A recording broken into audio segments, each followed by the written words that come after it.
So today we are going to start with the topic of endomembrane system. अब ये endomembrane system क्या होती है इसको समझना बहुत ज़रूरी है, ठीक है। तो एंडोमेम्ब्रेन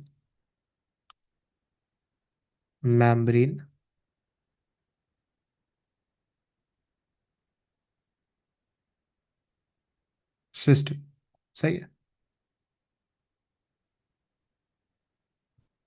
एंडोमेम्ब्रेन सिस्टम की हमने बात करनी है। अब ये एंडोमेम्ब्रेन सिस्टम क्या होता है, देखो। आपको नजर आएगा कि जो आपका सेल है ना, इस सेल के अंदर बहुत सारे मेम्ब्रेन के स्ट्रक्चर्स आपको नजर आ रहे हैं। और ये जो मेम्ब्रेन के स्ट्रक्चर्स है ना, ये आपस में इंटरकनेक्टेड है। इस पूरे नेटवर्क को, ये जो आपको मेम्ब्रेन का नेटवर्क नजर आ रहा है ना, बिल्कुल न्यूक्लियस के बाहर और यहाँ से यहाँ तक, इस पूरे नेटवर्क को आप एंडोमेम्ब्रेन सिस्टम का नाम देते हो। अब इस एंडोमेम्ब्रेन सिस्टम के अंदर क्या क्या आ जाता है, छह चीजें जो एंडोमेम्ब्रेन सिस्टम के अंदर आ जाती हैं। सबसे पहली चीज क्या है, न्यूक्लियर मेम्ब्रेन। सही है, न्यूक्लियर मेम्ब्रेन। फिर अगर मैं सेकंड चीज की बात करूं तो वो क्या है, एंडोप्लाज्मिक रेटिकुलम। सब पढ़ेंगे हम एंडोप्लाज्मिक रेटिकुलम। अगर मैं तीसरी चीज की बात करूं दैट इज गोल्जी, ठीक है। तो गोल्जी हो गया। अगर मैं चौथी चीज की बात करूं वो क्या है भाई, चौथी चीज है हमारे पास लाइसोसोम, ठीक है। तो लाइसोसोम हो गया। ये सारे ऑर्गेनील्स हैं, लाइसोसोम, ठीक है। उसके अलावा अगर मैं बात करूं तो पांचवा is the vesicles. Different vesicles आपको मिलते हैं सेल के अंदर। तो ये वेसिकल्स हो गए, सही है। अच्छा, the sixth thing is the plasma membrane, ठीक है। So these are the six components of the endomembrane system. और ये जो एंडोमेम्ब्रेन सिस्टम है ये आपको इसी तरीके से याद भी होनी चाहिए कि एंडोमेम्ब्रेन का क्या मतलब होता है और एंडोमेम्ब्रेन सिस्टम क्या होता है, ठीक है। तो अब हमारा जो टॉपिक है ना वो स्टार्ट हो रहा है कहाँ से, वो स्टार्ट हो रहा है एंडोप्लाज्मिक रेटिकुलम से। So we are starting with the topic of endoplasmic reticulum. So हम स्टार्ट कर रहे हैं ईआर से। तो ईआर की हेडिंग डाल देते हैं एंडोप्लाज्मिक रेटिकुलम। तो अगर मैं एंडोप्लाज्मिक रेटिकुलम की बात करूं तो होता क्या है, let's suppose this is the nucleus. और न्यूक्लियस के बिल्कुल बाहर, यानी कि न्यूक्लियस की मेम्ब्रेन के बिल्कुल बाहर, आपको इस तरीके से इंटरकनेक्टेड नेटवर्क ऑफ मेम्ब्रेन नजर आता है। And this interconnected network of membrane is called as the endoplasmic reticulum, ठीक है। इसे आप क्या कहते हो, एंडोप्लाज्मिक रेटिकुलम का नाम देते हो। तो ये आपको नजर आ रहा है एंडोप्लाज्मिक रेटिकुलम, ठीक है। अब ये जो एंडोप्लाज्मिक रेटिकुलम होता है ना, ये एंडोप्लाज्मिक रेटिकुलम बड़ा इंपॉर्टेंट क्यों है, क्योंकि हाँ, कुछ इस तरह से आपको नजर आएगा, सही है। अब ये जो एंडोप्लाज्मिक रेटिकुलम है ना, this is very important, why, क्योंकि ये एंडोप्लाज्मिक रेटिकुलम जो है वो बहुत सारे फंक्शंस परफॉर्म कर रहा होता है आपके सेल के अंदर, सही है। अब सेल के अंदर ये कौन कौन से फंक्शन परफॉर्म करता है, क्या होता है क्या नहीं होता, उससे पहले आपको एंडोप्लाज्मिक रेटिकुलम को ये देखना जरूरी है कि एंडोप्लाज्मिक रेटिकुलम होता कितनी तरह का है। तो एंडोप्लाज्मिक रेटिकुलम हमारे पास दो तरह का होता है, सही है। एक होता है जिसे आप कहते हो रफ एंडोप्लाज्मिक रेटिकुलम, ठीक है। और एक होता है हमारे पास जिसे आप कहते हो स्मूथ एंडोप्लाज्मिक रेटिकुलम। सर दोनों के अंदर फर्क क्या है, देखो दोनों के अंदर फर्क सिर्फ इतना सा है कि जब आप रफ एंडोप्लाज्मिक रेटिकुलम देखोगे ना, उसके ऊपर इस तरीके से दानेदार अपीयरेंस होती है। क्या होता है, दानेदार अपीयरेंस होती है। And these are nothing but the ribosome. तो इनके ऊपर क्या मौजूद होता है, राइबोसोम मौजूद होते हैं, इसलिए इनकी अपीयरेंस रफ हो जाती है। That's why they are called the rough endoplasmic reticulum. या कुछ किताबें इन्हें ग्रेन्युलेटेड एंडोप्लाज्मिक रेटिकुलम भी कहती है। Some book says that they are the granulated endoplasmic reticulum, ठीक है। तो यहाँ पे आपको राइबोसोम मिलेगा। अब राइबोसोम का काम क्या है, राइबोसोम का काम है प्रोटीन सिंथेसिस करना। तो आपका रफ एंडोप्लाज्मिक रेटिकुलम का काम क्या हो गया, रफ एंडोप्लाज्मिक रेटिकुलम का काम हो गया आ, आपका प्रोटीन सिंथेसिस करना। तो ट्रांसलेशन का जो प्रोसेस है ना, जिसे आप कहोगे ट्रांसलेशन, ये जो ट्रांसलेशन का प्रोसेस है that is actually the process जिसके अंदर प्रोटीन बन रहा होता है। और यही कहाँ हो रहा होता है, रफ एंडोप्लाज्मिक रेटिकुलम के अंदर हो रहा होता है। तो रफ एंडोप्लाज्मिक रेटिकुलम के अंदर प्रोटीन सिंथेसिस का बेसिक काम हो रहा है, सही है। जबकि अगर मैं स्मूथ एंडोप्लाज्मिक रेटिकुलम की बात करता हूँ तो स्मूथ एंडोप्लाज्मिक रेटिकुलम में किसी किस्म का कोई राइबोसोम नहीं, यहाँ पे राइबोसोम मौजूद नहीं। अब होता क्या है, ये स्मूथ एंडोप्लाज्मिक रेटिकुलम क्योंकि इस पे राइबोसोम मौजूद नहीं है, इसीलिए इसकी अपीयरेंस स्मूथ है। तो ये बहुत सारे और काम करता है। कौन कौन से काम करता है, अगर मैं प्रिसाइजली बात करूं तो स्मूथ एंडोप्लाज्मिक रेटिकुलम सबसे इंपॉर्टेंट काम जो करता है वो है स्टीरॉइड की सिंथेसिस करना, ऑयल की सिंथेसिस करना, फॉस्फोलिपिड बनाना, ठीक है। तो हम ये लिख सकते हैं synthesis, synthesis of number one oil, number two lipids, and number three phospholipids, ठीक है। इनको बनाना किसका काम है, आपके स्मूथ एंडोप्लाज्मिक रेटिकुलम। ना सिर्फ इनका काम ये है, बल्कि अगर मैं स्मूथ एंडोप्लाज्मिक रेटिकुलम की बात करूं तो स्मूथ एंडोप्लाज्मिक रेटिकुलम का एक और बड़ा मेजर फंक्शन है, और वो फंक्शन क्या है? स्मूथ एंडोप्लाज्मिक रेटिकुलम डिटॉक्सिफिकेशन करता है हार्मफुल सब्सटेंसेस की। क्या मतलब? फॉर एग्जांपल, अगर बॉडी के अंदर कोई भी ऐसी चीज आ गई जो टॉक्सिक है, अगर बॉडी उसको बॉडी से निकालना चाहती है, तो जाहिर सी बात है उसको ऐसी फॉर्म के अंदर कन्वर्ट करना पड़ेगा जो बॉडी के लिए नॉन टॉक्सिक हो। That is called the detoxification. ना सिर्फ ये, बल्कि इसके अलावा अगर मैं बात करता हूं तो स्मूथ एंडोप्लाज्मिक रेटिकुलम एक बहुत इंपॉर्टेंट फंक्शन भी करता है, that is called the transmission of nerve impulse. Sir, transmission of nerve impulse के अंदर मेजर रोल कैसे प्ले करता है? देखो, ये जो स्मूथ एंडोप्लाज्मिक रेटिकुलम है ना, इसके अंदर प्रोटीन जो कैल्शियम है ना वो स्टोर होता है, और ये calcium is very important for impulses. ठीक है, नर्व इम्पल्स के लिए बड़ा इंपॉर्टेंट होता है। ये कैसे होता है ये हम आगे नर्वस कोऑर्डिनेशन के अंदर पढ़ेंगे, तो आपको फिलहाल इतना याद होना चाहिए, सही है। उसके अलावा अगर मैं बात करता हूँ तो स्मूथ एंडोप्लाज्मिक रेटिकुलम का एक और मेजर फंक्शन है, वो क्या है? वो है बेसिकली इंट्रासेलुलर ट्रांसपोर्ट। तो सेल के अंदर एक जगह से दूसरी जगह अगर कोई चीज लेकर जानी है, तो वो इंट्रासेलुलर ट्रांसपोर्ट के अंदर भी स्मूथ एंडोप्लाज्मिक रेटिकुलम काम करता है। ठीक है। अच्छा, उसके अलावा स्मूथ एंडोप्लाज्मिक रेटिकुलम की एक और इंपॉर्टेंस किसी को पता है? बिल्कुल, आपको आनी चाहिए। और वो क्या है? वो आप पढ़ोगे मसल्स के अंदर। तो smooth endoplasmic reticulum skeletal muscle के अंदर खुद को मॉडिफाई करता है, और मॉडिफाई करने के बाद कन्वर्ट हो जाता है किसके अंदर? सार्कोप्लाज्मिक रेटिकुलम के अंदर। So modified smooth endoplasmic reticulum is called the sarcoplasmic reticulum. वहां पे इसका काम क्या होता है? वहां पे इसका काम होता है आपका कैल्शियम को स्टोर करना, सही है। तो कैल्शियम स्टोर करना इज द फंक्शन ऑफ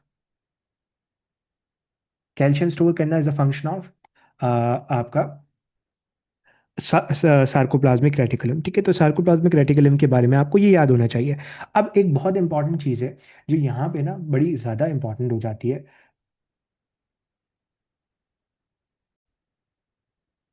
अब एक बहुत इंपॉर्टेंट चीज़ है जो यहाँ पे आपको समझनी है, वो क्या है?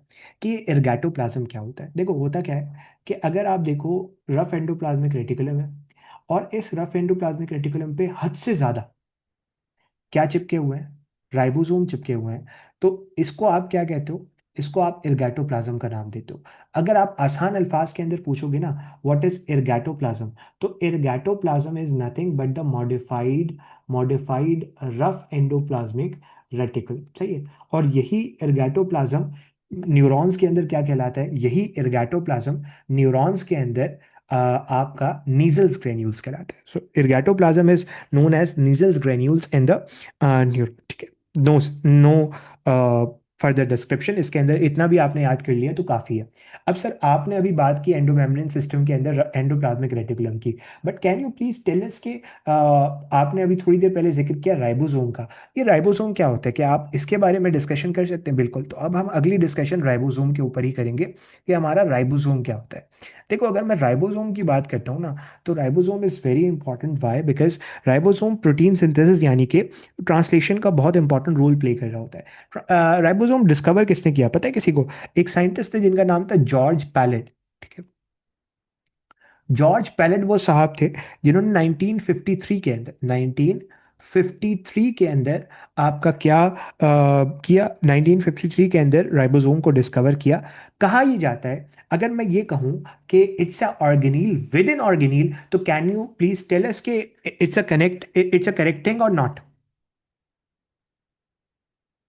अभी हम पढ़ेंगे बेटा, मुझे इस बारे में टेंशन नहीं लो। the the statement is it's a organelle with an organelle. क्या ये बात ठीक है? बिल्कुल सही है। सर, कैसे कह रहे हैं कि ये ऑर्गेनील के अंदर ऑर्गेनील है? क्योंकि देखो, रफ एंडोप्लाज्मिक रेटिकुलम खुद एक ऑर्गेनील है, और इसके अंदर भी एक ऑर्गेनील है जिसे राइबोसोम कह रहे हो। तो कुछ किताबें ये कहती हैं कि ribosome is a organelle within an organelle. तो हो सकता है एग्जाम के अंदर ये सवाल भी आपसे पूछ लिया जाए। बट हमारे लिए इंपॉर्टेंट क्या बात है कि एक तो ये डिस्कवर किसने किया, दूसरी बात ये कि राइबोसोम नॉन मेम्ब्रेनस होता है। नॉन मेम्ब्रेनस का मतलब है इसके अराउंड कोई भी मेम्ब्रेन नहीं होती। सर, राइबोसोम अगर नॉन मेम्ब्रेनस है तो बना किस चीज से? देखो, राइबो राइबो का वर्ड निकला है आरएनए से। जोम कहते हैं बॉडी को, तो RNA containing body is the actual meaning of the ribosome. अब सवाल ये होता है कि सर आपने ये बात तो कर दी, बट ये बताइए कि राइबोसोम बना किससे? What is the composition of the ribosome? ठीक है, what is the composition of the ribosome, तो अगर मैं राइबोसोम की कॉम्पोजिशन की बात करूं तो कुछ किताबें राइबोसोम को राइबो न्यूक्लियोप्रोटीन भी कहते हैं। क्या कहते हैं? राइबो न्यूक्लियो प्रोटीन भी कहती हैं कुछ किताबें। राइबोसोम को राइबो न्यूक्लियोप्रोटीन कहती हैं। Why ribonucleoprotein? क्योंकि समवॉट इसके अंदर आपको आरएनए मिलता है, राइबोसोमल आरएनए मिलता है। और ना सिर्फ आपको यहाँ पे राइबोसोमल आरएनए मिलता है, बल्कि साथ में यहाँ पे आपको प्रोटीन भी मिलता है। सर किस कंसंट्रेशन के अंदर या किस परसेंटेज के अंदर मिलता है? तो अगर मैं बात करूं प्रोकैरियोटिक ऑर्गेनिज्म की, प्रोकैरियोटिक की, तो प्रोकैरियोटिक के अंदर अबाउट 60% आपको राइबोसोमल आरएनए मिलता है। और ठीक है, 60% आपको राइबोसोमल आरएनए मिलता है और 40% आपको प्रोटीन मिलता है। जबकि अगर मैं यूकैरियोटिक की बात करूं, यूकैरियोटिक की बात करूं तो यूकैरियोटिक के अंदर उल्टा होता है, 40% आपका राइबोसोमल आरएनए होता है और तकरीबन 60% आपका प्रोटीन होता है। सही है, तो ये याद रखने वाली बात है, and this is very important thing. ठीक है, अब सवाल ये होता है कि सर ये होता कहाँ पे? What is the exact location of the ribosome? What is the exact location of the ribosome?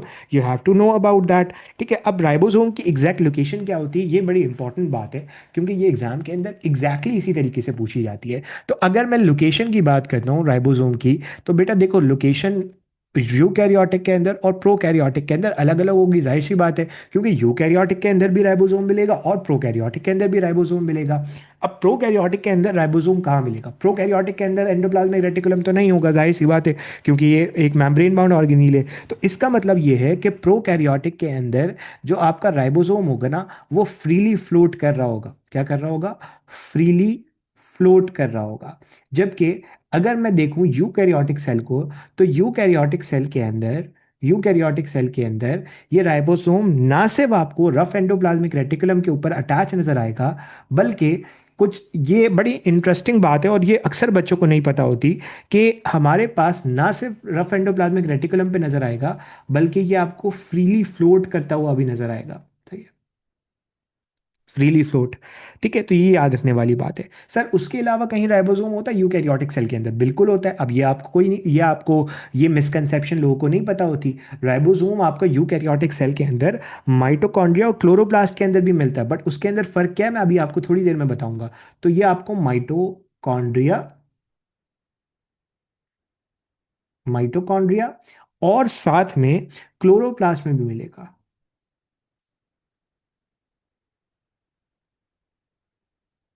Chloroplast में मिलेगा। ठीक है, बट यहाँ जो राइबोसोम होता है ना, वो डिफरेंट होता है, वो प्रोकैरियोटिक नेचर का होता है। सर ये प्रोकैरियोटिक नेचर क्या होती है, अभी बात करेंगे उस पर, तो परेशान होने वाली बात नहीं है। सही है, अब सवाल ये होगा कि सर मुझे ये बताइए कि राइबोसोम बनता कहाँ पे है?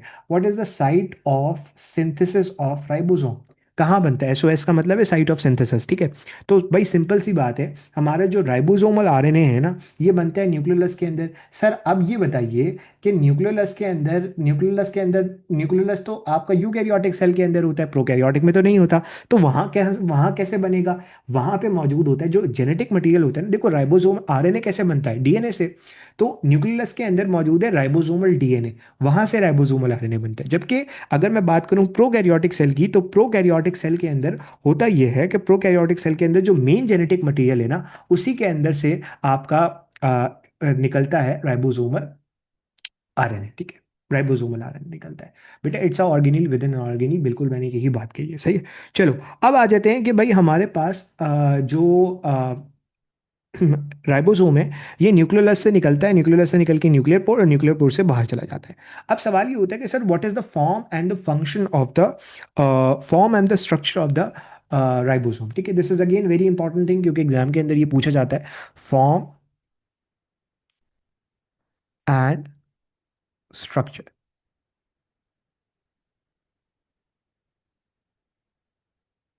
चलो फॉर्म एंड स्ट्रक्चर की बात करते हैं। देखो समझने वाली बात यह है कि हमारे पास ना राइबोसोम के दो यूनिट्स होते हैं। एक इस तरीके से बड़ा यूनिट होता है और एक इस तरीके से छोटा यूनिट होता है। ठीक है, this is called the larger सब unit and this is called the smaller सब यूनिट। ठीक है, अब अगर मैं आपसे बोलूं कि मुझे एक बात बताओ कि ये लार्जर सब यूनिट और स्मॉलर सब यूनिट हमेशा जुड़े हुए होते हैं? आप कहोगे नहीं, ये लार्जर सब यूनिट और स्मॉलर सब यूनिट हमेशा जुड़े हुए नहीं होते। इनको जोड़ने के लिए ये तभी जुड़ते हैं जब ट्रांसलेशन का प्रोसेस होता है। और इनको जोड़ने के लिए एक बहुत इंपॉर्टेंट चीज़ है, वो क्या है? Magnesium ion. तो मैग्नीशियम आयन इनको जोड़ने का काम करता है और इनके दरमियान सॉल्ट बॉन्ड बनाता है। अब कैसे बनाता है, क्यों बनाता है, किस लिए बनाता है, that is not important, that is not relevant according to your book, ठीक है। बट हमने समझना ये है कि हमारा जो राइबोसोम है ना, ये राइबोसोम, हाँ, इधर देखो, सी दिस, ठीक है, this is again important thing. तो मैं इसको चाहता हूँ कि अच्छे से डिस्क्राइब कर दूँ, क्योंकि इस चार्ट से ना एग्जाम में सवाल आता है एग्जैक्टली इसी तरीके से पूछा जाता है, सही है। तो you have to know about that, ठीक है। चलो,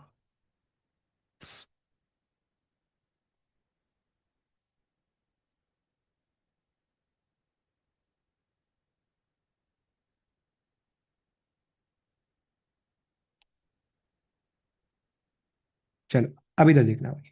this chart is again important, why? Because अभी मैं बताता हूँ आपको। देखो, राइबोसोम की अगर मैं बात करता हूँ, तो राइबोसोम आपको प्रोकैरियोटिक सेल में भी मिलता है और यूकैरियोटिक सेल में भी मिलता है। बट दोनों के साइज के अंदर फर्क होता है। सर, क्या फर्क होता है? देखो, अगर मैं साइज की बात करता हूँ ना, तो आपका जो प्रोकैरियोटिक राइबोसोम होता है वो 70s नेचर का होता है। सर, ये एस क्या होता है? एस बोले तो सिवर्टबर्ग का।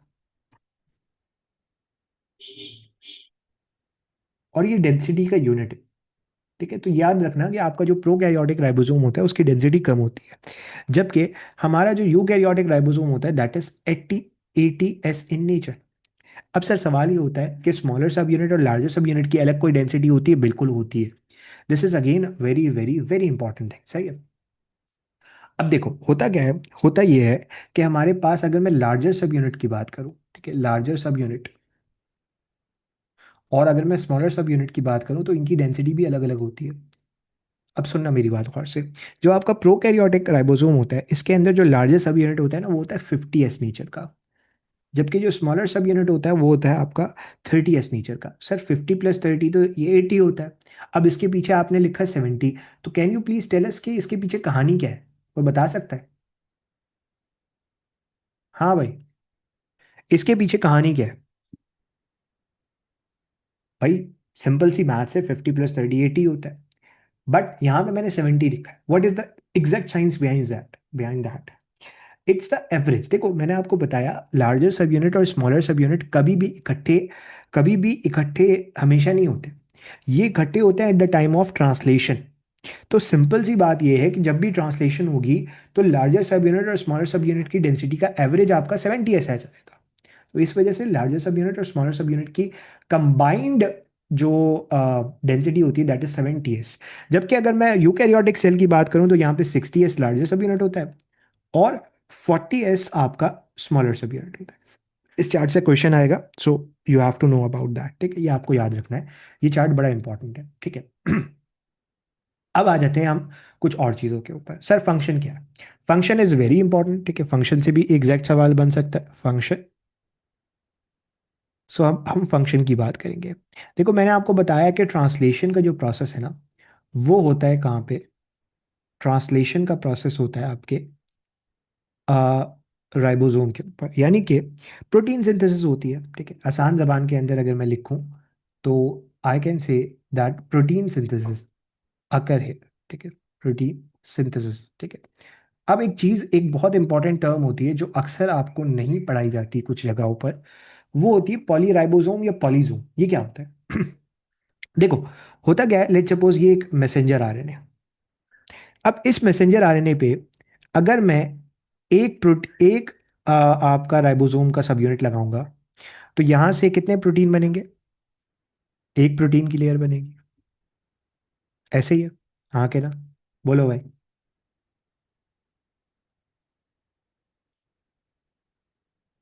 बोलो भाई। हाँ के ना? बट अगर मैं एक ही वक्त में एक ही वक्त में इस एक मैसेंजर आरएनए के ऊपर 10 राइबोसोम लगा दूं, तो एक ही वक्त में एक मैसेंजर आरएनए से 10 एक जैसे प्रोटीन बनेंगे। हाँ के ना? बोलो भाई। हाँ के ना? हाँ के ना? बिल्कुल बनेंगे। अब एक मैसेंजर आरएनए के ऊपर जब बहुत सारे राइबोसोम अटैच हो जाते हैं तो इस अरेंजमेंट को आप नाम देते हो polysome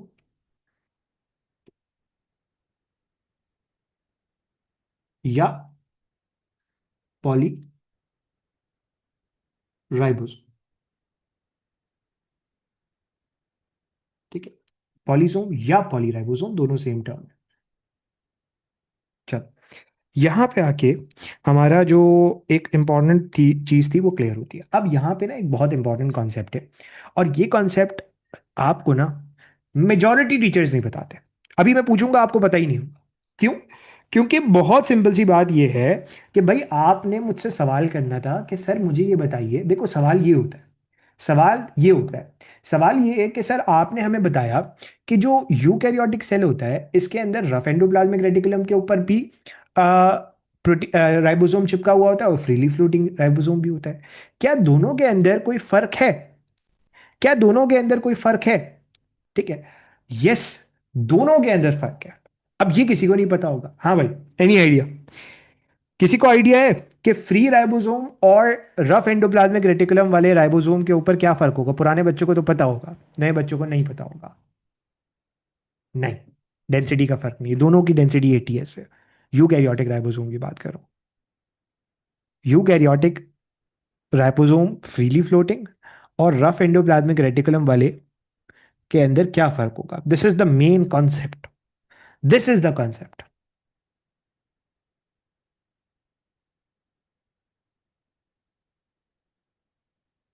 I would be really impressed by someone अगर कोई मुझे बताएगा। मुझे पता है जो देखो, जिसको जवाब आता है वो फौरन लिख देता है, तो मसला ही कोई नहीं है। देखो, अब जो फ्रीली फ्लोटिंग वाला राइबोसोम होता है ना, ये फ्रीली फ्लोटिंग वाला राइबोसोम नॉर्मली ऐसे प्रोटीन बनाता है जिनकी सेल को जरूरत होती है। ऐसे प्रोटीन को आप कहते हो साइटोसोलिक प्रोटीन, जो प्रोटीन सेल के अंदर ही रहेंगे।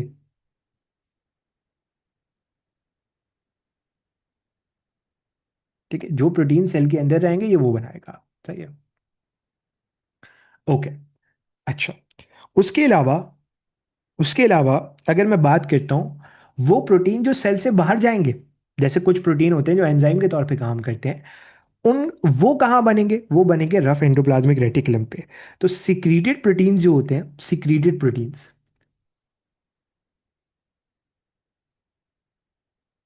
जो सेल के बाहर जाके काम करेंगे, वो कहाँ बनेंगे भाई? वो रफ एंडोप्लाज्मिक रेटिकुलम पे बनेंगे। सर ऐसी ऐसी डिस्क्रिमिनेशन क्यों? क्योंकि इस पिक्चर में अगर आप देखो तो भाई होता क्या है, रफ एंडोप्लाज्मिक रेटिकुलम से जो चीज बनती है वो आती है स्मूथ में, और स्मूथ से वो चीज जाती है गोल्जी में, गोल्जी से वेसिकल के जरिए सेल से बाहर चली जाती है। अब अगर किसी प्रोटीन को आपने सेल से बाहर भेजना है तो वो ये पाथवे अपनाता है। लेकिन अगर कोई राइबोसोम साइटोसोल के अंदर मौजूद है, साइटोप्लाज्म के अंदर मौजूद है, तो वो ये पाथवे तो नहीं अपनाएगा ना। तो that is the main thing जो आपने अच्छे से याद करनी है। सही है, ओके। ठीक है, ये कॉन्सेप्ट था, और मुझे नजर आ गया कि मेजोरिटी लोगों को पता ही ये कॉन्सेप्ट नहीं था। This is called the concept. ठीक है, तो that's why classes are very important. ठीक है, but still we'll move forward. ठीक है, चलो ये हो गया हमारा राइबोसोम। अब हम बात करेंगे गोल्जी की। सही है, क्या लिखूं? गोल्जी कॉम्प्लेक्स लिखता हूं, चलो। अब ये कॉन्सेप्ट भी पता नहीं होगा, मेजॉरिटी बच्चों को ये कॉन्सेप्ट नहीं पता होता। What is the difference between Golgi apparatus, Golgi complex and cistern? फर्क क्या है? पता है किसी को? Majority have no idea about that. What is Golgi, what is Golgi complex and what is Golgi apparatus? Any idea? पता है किसी को? हाँ, this is the main concept. And you know you no, this is not they don't they are not like the same thing. They are not like the same thing. जो same कह रहा है वो गलत कह रहा है, वहीं पे आपने उसको पकड़ना चाहिए था। The question is what is the difference between sister ने Golgi complex and Golgi apparatus? Yes, my students no, my previous students no. होता क्या है कि आपको कुछ इस तरह का स्ट्रक्चर मिलता है। अब ये जो फोल्डिंग्स है ना, इस मेम्ब्रेन की फोल्डिंग को कहते हैं सिस्टर्ने। इनफैक्ट एंडोप्लाज्मिक रेटिकुलम की फोल्डिंग को भी सिस्टर्ने कहते हैं। अब सिस्टर्ने, इस गोल्जी के सिस्टर्ने के पीछे गोल्जी कुछ वजाइकल सिक्रीट करता है। इन वजाइकल्स को कहते हैं गोल्जी वजाइकल्स। तो जब हम सिर्फ सिस्टर्ने की बात करेंगे, then we will say that it's a Golgi apparatus।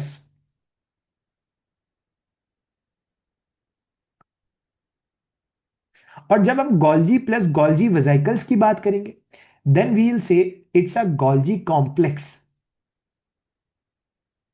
पता था ये कॉन्सेप्ट? दिमाग की बत्तियां खुली हैं भाई।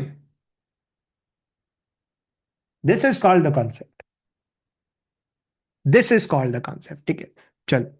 भारत, गॉल्जी डिस्कवर कब हुआ था? गॉल्जी डिस्कवर किया था एक साइंटिस्ट ने जिनका नाम था कैमेलो गॉल्जी। ठीक है,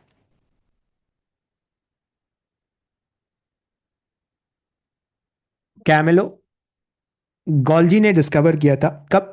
1898 के अंदर। ठीक है, 1898 के अंदर डिस्कवर किया था। और अच्छा, एक और लफ्ज रह गया, एक और लफ्ज रह गया। गॉल्जी बॉडी क्या होता है? हाँ, शाबाश। गॉल्जी बॉडी क्या होता है? गॉल्जी बॉडी रह गया। अब अक्सर टीचर ना हेडिंग डालते हैं Golgi body, Golgi complex, Golgi apparatus slash slash slash. Golgi body क्या होती है भाई? ये तो कॉन्सेप्ट रह गया, शाबाश। भाई लेट सपोज अगर एक सिस्टर्ने है ना, सिर्फ एक सिस्टर्ने पूरे गॉल्जी में, सिर्फ एक सिस्टर्ने इस तरीके से मौजूद है, एक फोल्डिंग्स मौजूद है, तो एक सिस्टर्ने को सिंपली आप गॉल्जी बॉडी कहते हो। शाबाश my dear students, I am proud of you, I am really proud of you. सही है, मेजोरिटी को ये पता था। बहरहाल चलो, प्लांट के अंदर गॉल्जी को एक नया नाम दिया जाता है, और प्लांट के अंदर गॉल्जी को कहा जाता है डिक्टायोजो।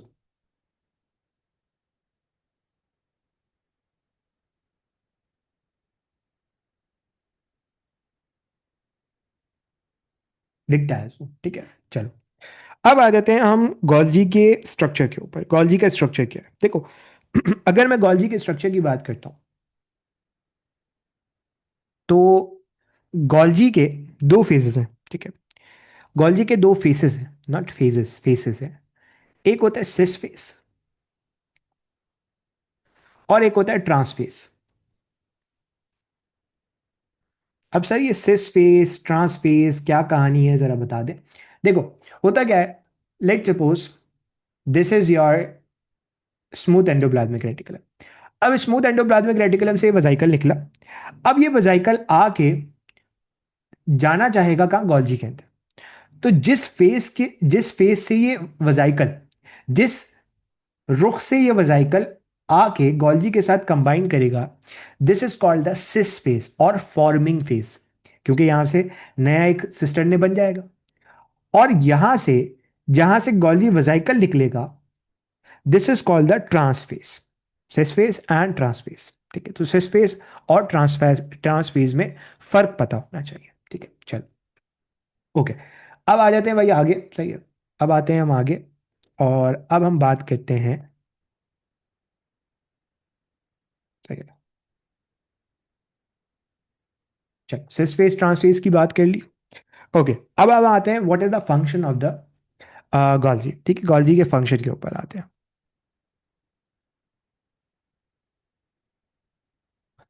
अगर मैं गॉल्जी के फंक्शन की बात करूं, सबसे इंपॉर्टेंट फंक्शन गॉल्जी का क्या है? भाई जो भी चीज सेल से बाहर जाएगी वो सेल सिक्रीशन कहलाएगी। तो सेल सिक्रीशन के अंदर गॉल्जी का रोल है। तो क्या मैं गॉल्जी को पोस्टमैन ऑफ द सेल कह सकता हूं, या post office of the cell कह सकता हूं? ज्यादा बेहतर लफ्ज तो पोस्ट ऑफिस है, बट स्टिल पोस्ट ऑफिस कह सकता हूं, बिल्कुल कह सकता हूं। So I can say that this is the post office of the cell. ना सिर्फ सेल सिक्रीशन के अंदर रोल है, बल्कि ये बहुत सारी चीजों को मॉडिफाई भी करता है। यानी कि आपने कभी पोस्ट ऑफिस का किरदार देखा है? पोस्ट ऑफिस क्या करता है? पोस्ट ऑफिस, आप लेट सपोज कपड़े भेजने हैं आपने यहाँ से लाहौर।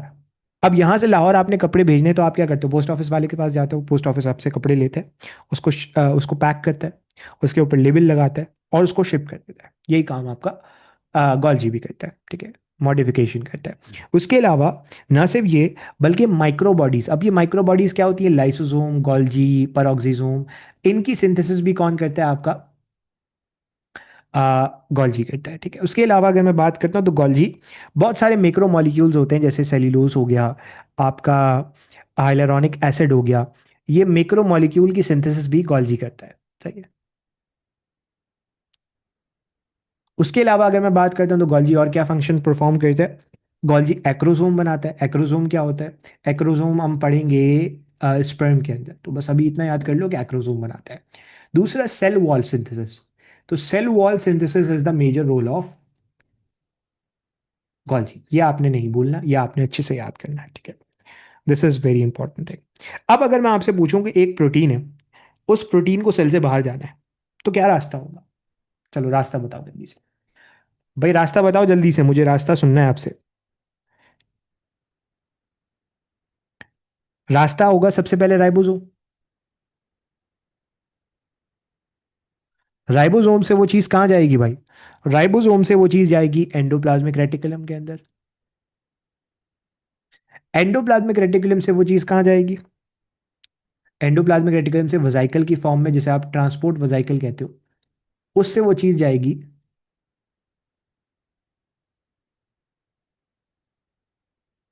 आपके गॉल्जी के पास। और गॉल्जी क्या करेगा? गॉल्जी उसको मॉडिफाई करेगा, मेम्ब्रेन में पैक करेगा, और गॉल्जी वेसिकल की फॉर्म में,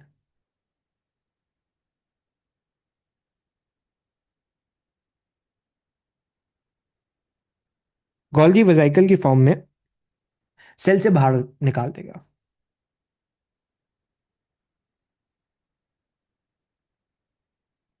या बेहतर लव सिक्रीशन, ठीक है।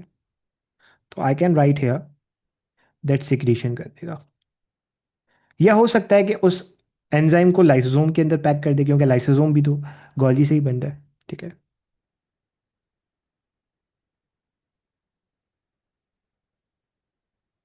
चलो, ये हो गया आपका मेजर कॉन्सेप्ट। अब हम आगे बढ़ते हैं, और हमने बात की एंडो मेम्ब्रेन सिस्टम के अंदर बेसिक बेसिक सी चीज़ों की।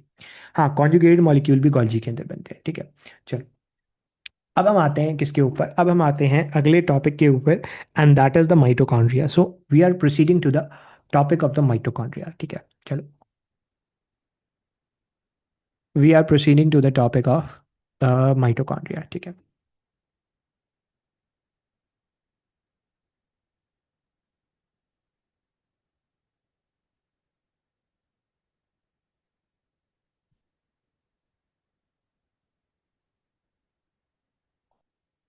अब देखो, अगर मैं माइटोकॉन्ड्रिया की बात करूं तो माइटोकॉन्ड्रिया एक डबल मेम्ब्रेन बाउंड ऑर्गेनील है। डबल मेम्ब्रेन बाउंड ऑर्गेनील का क्या मतलब है? इसके अराउंड दो मेम्ब्रेन्स होंगी। अभी हम देखेंगे भी स्ट्रक्चर को। डबल मेम्ब्रेन बाउंड ऑर्गेनील,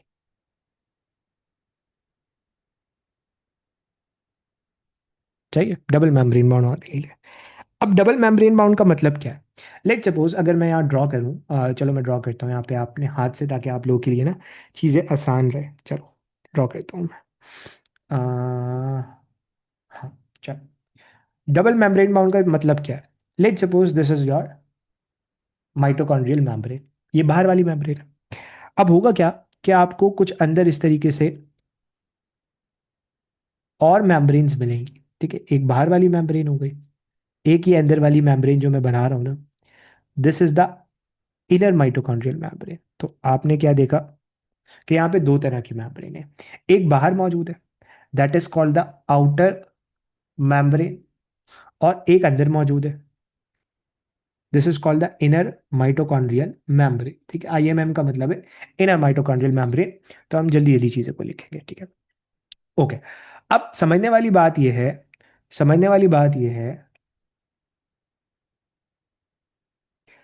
ओके, तो वो वापस आते हैं। अब हम बात कर रहे थे कि डबल मेम्ब्रेन बाउंड ऑर्गेनेल है, तो एक आपको आउटर मेम्ब्रेन मिल रही है, एक आपको इनर माइटोकॉन्ड्रियल मेम्ब्रेन मिल रही है। अब ये जो फोल्डिंग्स है ना, इन फोल्डिंग्स को क्या कहते हो? इन फोल्डिंग्स को, यहाँ पे इन फोल्डिंग्स को क्रिस्टाई का नाम देते हो। सो दे आर द क्रिस्टाई, सही, इन्हें आप क्रिस्टाई का नाम देते हो। अब अगर मैं आपसे पूछूं कि माइटोकॉन्ड्रिया एक सेल के अंदर कितना होता है, तो आप कहोगे सर माइटोकॉन्ड्रिया का number cell to cell vary कर सकता है। क्यों सेल टू सेल वेरी कर सकता है? क्योंकि किसी, भाई माइटोकॉन्ड्रिया का मेजर काम क्या है? माइटोकॉन्ड्रिया का मेजर काम है एनर्जी बनाना। अब किसी सेल को ज्यादा एनर्जी चाहिए तो वो उसके अंदर माइटोकॉन्ड्रिया ज्यादा होंगे, किसी सेल को कम एनर्जी चाहिए तो उसके अंदर माइटोकॉन्ड्रिया कम होंगे। सर आप कोई एग्जांपल दे सकते हैं? एयरलोब, एयरलोब का सेल के अंदर कितनी एनर्जी चाहिए होगी? नहीं चाहिए होगी टेक्निकली, अगर आप देखो बस थोड़ी बहुत चाहिए होगी। तो एक सेल के अंदर 3 माइटोकॉन्ड्रिया होते हैं, वहीं हार्ट के अंदर एक सेल के अंदर 350 माइटोकॉन्ड्रिया होते हैं। मैं आपको एग्जाम्पल दे रहा हूँ, सही। उसके अलावा ना सिर्फ आपका नंबर ऑफ माइटोकॉन्ड्रिया वेरी करता है, बल्कि शेप ऑफ माइटोकॉन्ड्रिया भी वेरी करता है। सेल, जो आपका माइटोकॉन्ड्रिया की शेप है वो भी वेरी कर सकता है, ठीक है। तो ये आपने याद रखना है। अब समझने वाली बात यह है कि आपकी जो आउटर मेम्ब्रेन है ना, वो कैसी है? उसमें कोई रफनेस नजर आ रही? नहीं। आउटर मेम्ब्रेन आपकी स्मूथ होती है, और ना सिर्फ ये स्मूथ होती है, बल्कि आउटर मेम्ब्रेन में कुछ इस तरह के चैनल्स मौजूद होते हैं, and they are called the porins. ये पोरेंस मेजॉरिटी मॉलिक्यूल्स को अंदर आने के अंदर मेजर रोल प्ले करते हैं। सो पोरेंस आपको मिलेंगे आउटर मेम्ब्रेन के अंदर, याद रखना। जितने भी आपके डबल मेम्ब्रेन बाउंड ऑर्गेनील्स हैं उनके अंदर आउटर मेम्ब्रेन में आपको पोरेंस मिलेंगे, ठीक है। अब समझने वाली बात यह कि क्रिस्टाई क्या करता है। क्रिस्टाई का मेजर फंक्शन क्या है? देखो, अगर नेचर ने कोई फोल्डिंग्स दी हैं तो उन फोल्डिंग्स का कोई फंक्शन होगा। उन फोल्डिंग्स का फंक्शन क्या है? कि ये आपके सरफेस एरिया को बढ़ाते हैं, तो सरफेस एरिया को इंक्रीज करते हैं। So they increase the surface area of the inner mitochondrial membrane, सही। अब होता क्या है कि आउटर मेम्ब्रेन हो गई, ये इनर मेम्ब्रेन हो गई, इन दोनों के बीच में जो स्पेस होती है ना, उसे कहते हैं इंटर मेम्ब्रेनस स्पेस। क्या कहते हैं? Inter membranes space. और ये जो आपको अंदर नजर आ रहा है, this is called the matrix. अब इस मैट्रिक्स के अंदर क्या होता है? इस मैट्रिक्स के अंदर आपको राइबोसोम मिलेगा, डीएनए मिलेगा, ठीक है। और ये राइबोसोम कैसा होता है? ये राइबोसोम, अगर आप डीएनए देखोगे, सर्कुलर डीएनए होता है। और ये राइबोसोम कैसा होता है? 70s नेचर का होता है। तो यहां पे आपको 70s नेचर का राइबोसोम मिलेगा, सही, 70s नेचर का राइबोसोम मिलेगा। अब सवाल ये होता है कि सर इनर माइटोकॉन्ड्रियल मेम्ब्रेन की कोई इंपॉर्टेंस है? यस। इनर माइटोकॉन्ड्रियल मेम्ब्रेन में होती है इलेक्ट्रॉन ट्रांसपोर्ट चेन। सर ये इलेक्ट्रॉन ट्रांसपोर्ट चेन क्या होती है? ये इलेक्ट्रॉन ट्रांसपोर्ट चेन एटीपी बनाने के अंदर मेजर रोल प्ले करती है।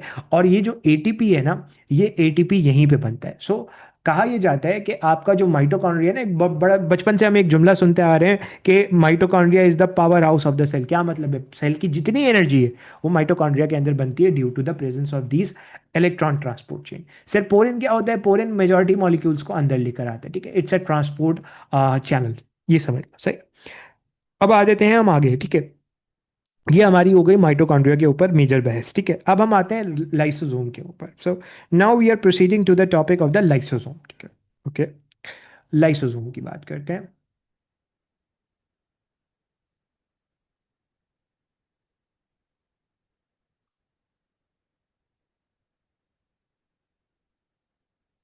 चलो,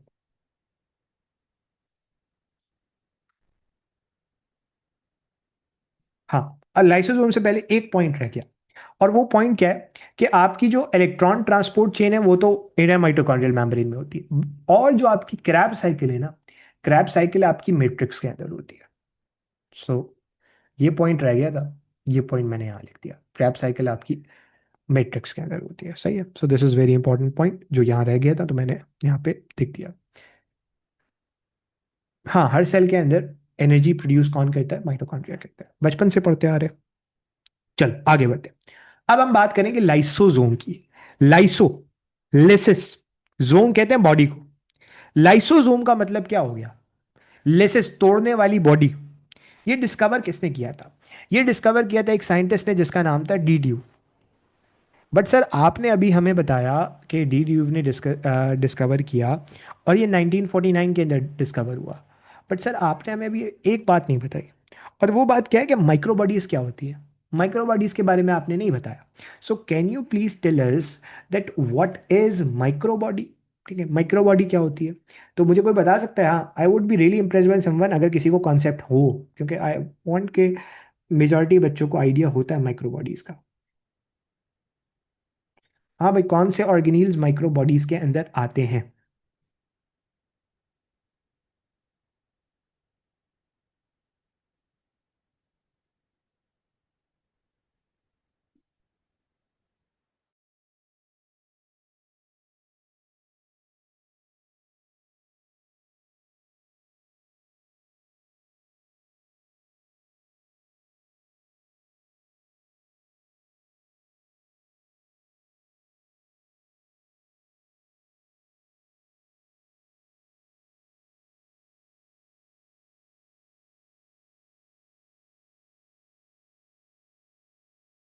Ah, some book says that lysosome, glyoxysome, and peroxisome are included in the microbodies, while some book says that peroxisome and glyoxysomes are just included in the microbodies. खैर, दोनों concept को आप याद कर सकते हो, तीनों को याद कर सकते हो। अब समझने वाली बात यह है कि हमारे पास जितने भी यूकैरियोटिक सेल है, all eukaryotic cell have lysosome. Sir, आपने अभी बात की थी प्लांट सेल की, प्लांट सेल में तो लाइसोसोम नहीं होता, वहां पे इसका फंक्शन कोई और करता है। अब अगर मैं आपसे पूछूं कोई ऐसा सेल बताओ ह्यूमन के अंदर जिसके अंदर लाइसोसोम ना हो, example, I would be really impress by some, अगर कोई मुझे बता देता है। यस, मेच्योर आरबीसी के पास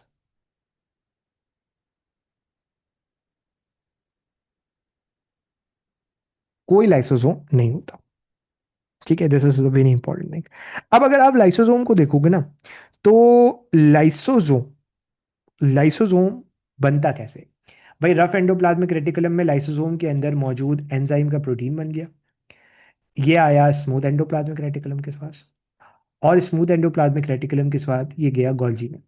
गोल्जी ने इन प्रोटीन्स को मॉडिफाई किया और कन्वर्ट कर दिया किसके अंदर? लाइसोसोम के अंदर।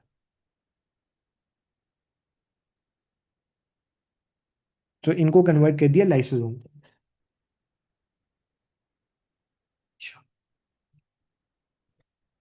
ठीक है, लाइसोसोम के अंदर कन्वर्ट कर दिया। अब समझने वाली बात यह है कि जब आप लाइसोसोम देखोगे ना, तो लाइसोसोम के अंदर क्या होता है? लाइसोसोम एक सिंगल मेम्ब्रेन बाउंड ऑर्गेनील है, तो यहाँ पे आपको सिंगल मेम्ब्रेन बाउंड ऑर्गेनील मिलेगा।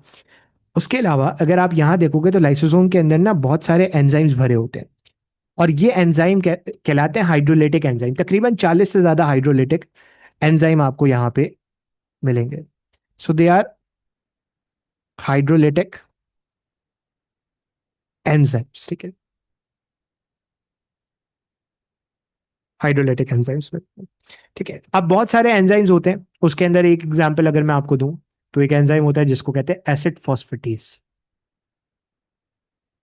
एक का नाम याद कर लो, बाकी सब याद करने की जरूरत नहीं। सही है, सो एसिड फॉस्फेटेज यहाँ पे आपको मिल। अब समझने वाली बात क्या है? समझने वाली बात यह है कि हमारे पास एक पिक्चर ले लेते हैं ताकि इसको ज्यादा अच्छी तरीके से हम डिस्कस कर सकें। सही।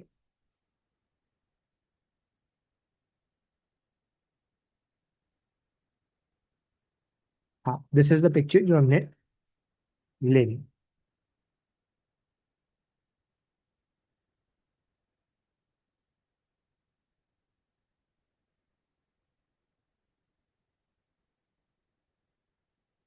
चलो, अब यहाँ देखो, अगर आप इस पिक्चर में गौर से देखो, तो इसको थोड़ा सा मैं ऊपर कर देता हूँ। चलो, अब अगर आप इस पिक्चर को देखो, तो ये गॉल्जी बना, ये गॉल्जी से क्या निकल रहा है? लाइसोसोम निकल रहा है। जो नया नया लाइसोसोम होता है ना, उसको कहते हो आप प्राइमरी लाइसोसोम। क्या कहते हो? Primary lysosome. जो नया नया लाइसोसोम बना होता है, अब जाहिर सी बात है, ये नया नया लाइसोसोम बना है, तो ये फंक्शनल होगा? नहीं होगा, ये फंक्शनल नहीं होगा। अब होता क्या है, लेट सपोज सेल के अंदर कोई भी चीज आई है एंडोसाइटोसिस से। तो अब अगर कोई भी चीज एंडोसाइटोसिस से आई है, हो सकता है फेगोसाइटोसिस हुई है।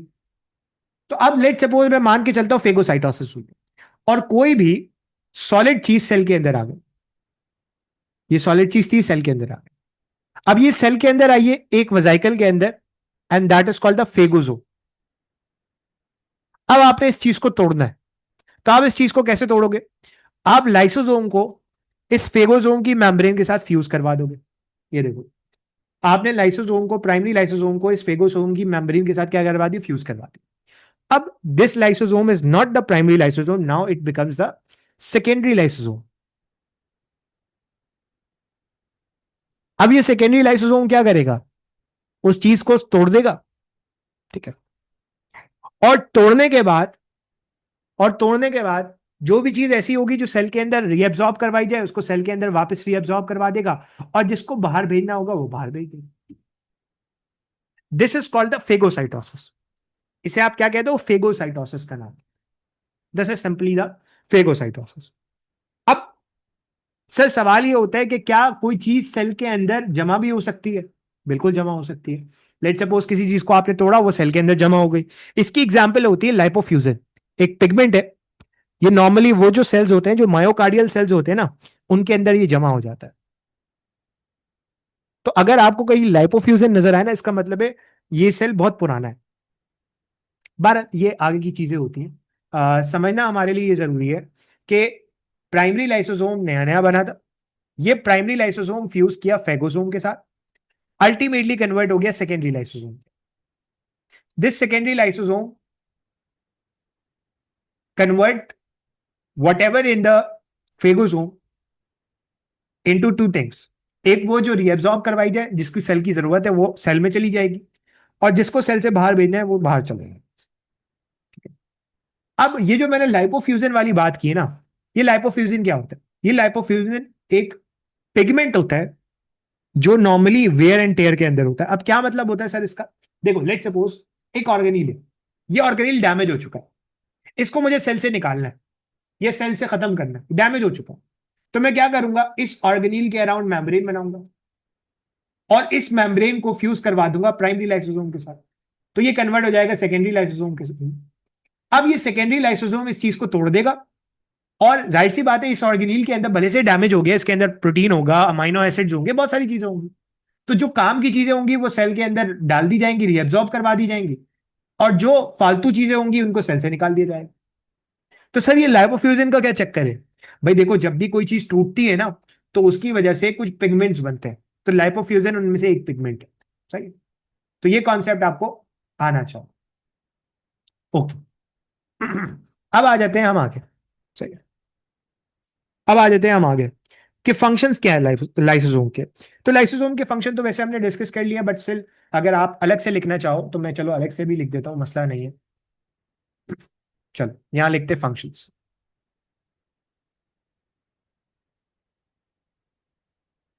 चलो जल्दी से मुझे फंक्शंस बताओ। सेल के अंदर कोई भी डाइजेशन होगी, लाइसोसोम करवाएगा। ऑटोफेजी होगी, जिसे आप कहोगे इंट्रासेलुलर डाइजेशन।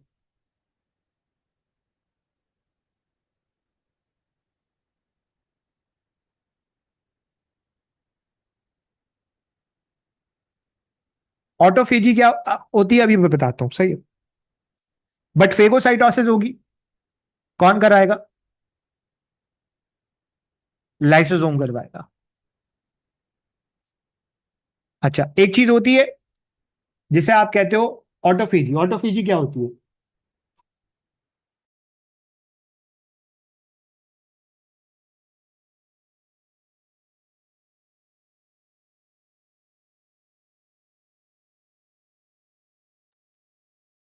तो ये ऑटोफेजी क्या होती है, देखो, ऑटोफेजी का मतलब होता है कि सेल अपनी ही चीजों को डाइजेस्ट कर रहा है। जैसे ये डैमेज ऑर्गेनील की बात की ना, this is called the autophagy. अब एक बहुत इंपॉर्टेंट चीज होती है, वो मेजोरिटी लोगों को नहीं पता होती। ऑटोलिसिस। ऑटोलिसिस क्या होती है? Anyone, what is the exact, what is the exact definition of autolysis? How can you define autolysis?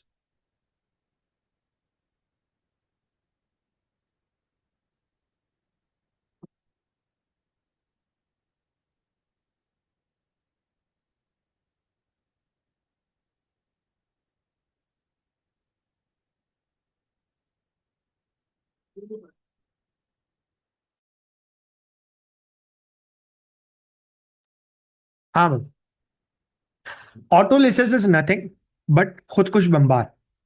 खुदकुश बम्बार क्या होता है पता है किसी को?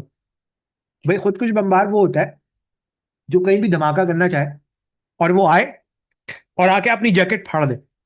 जब वो जैकेट फाड़ता है पूरा, वो तो उड़ता उड़ता है, साथ में बाकी लोग भी उड़ जाते हैं। उड़ने से मुराद धमाका हो। तो यही काम लाइसोसोम भी करता है।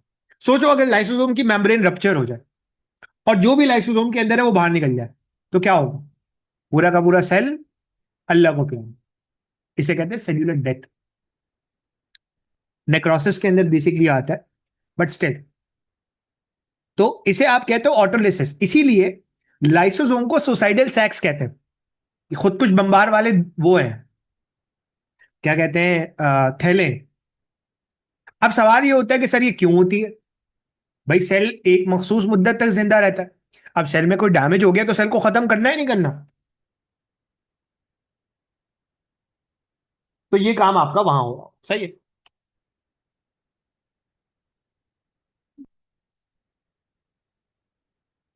चलो आगे बढ़ते हैं।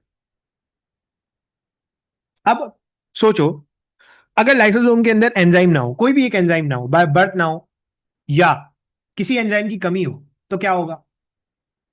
जल्दी बताओ। अगर कोई एंजाइम ना हो या किसी एंजाइम की कमी हो, तो क्या होगा?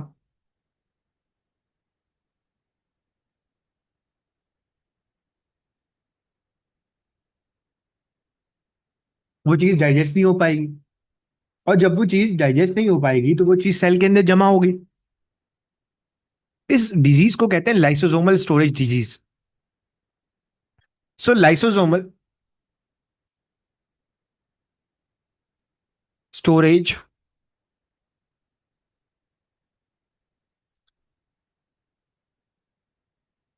डिजीज हमने पढ़ना है।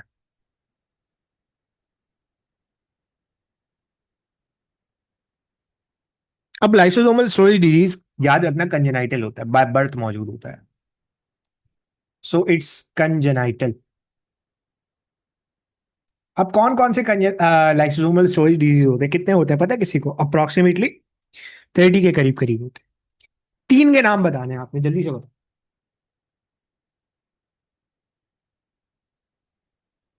एनी थ्री पता होंगे मेजोरिटी लोगों को। हाँ। Number 1 is, number 1 is glycogenesis type 2 disease.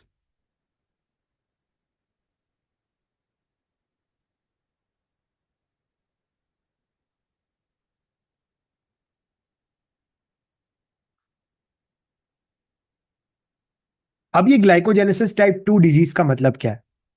देखो ये एक ऐसी बीमारी है जिसके अंदर एक एंजाइम की कमी होती है जिसको कहते हो डी ग्लाइकोसाइडेज।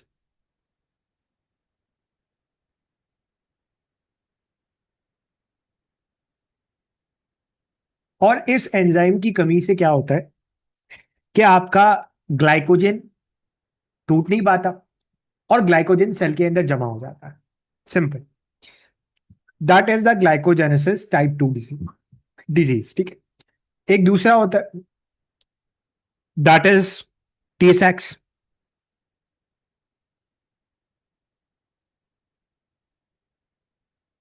टीएसएक्स। टीएसएक्स के अलावा आपने और क्या याद रखना है? गौशर और क्रेबीज। सही, गौशर और क्रेबीज। टीएसएक्स के अंदर किस एंजाइम की कमी होती है? एनीवन? टीएसएक्स के अंदर किस एंजाइम की कमी होती है?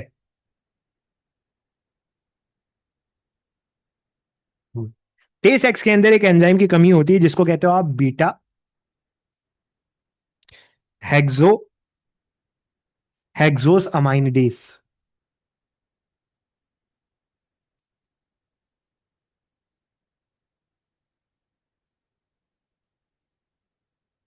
और इसकी वजह से एक चीज होती है सेल के अंदर, नॉर्मली आपको ब्रेन के सेल्स के अंदर मिलती है, दैट इज कॉल्ड द गैंग्लियोसाइट। ये मॉलिक्यूल टूट नहीं पाता और ये जो गैंग्लियोसाइडेज होता है ना, ये सेल के अंदर जमा हो जाता है। इसकी वजह से बच्चे की death by the age of 3 हो जाती है। And this is the past paper question of Sindh MDCAT, कि death by the age of 3 years किस डिजीज के अंदर होती है? तो you can say that it happens in the it happens in the Tay सेक्स डिजीज, ठीक है। फिर हमारे पास तीसरा डिजीज आता है, दैट इज द गॉशर।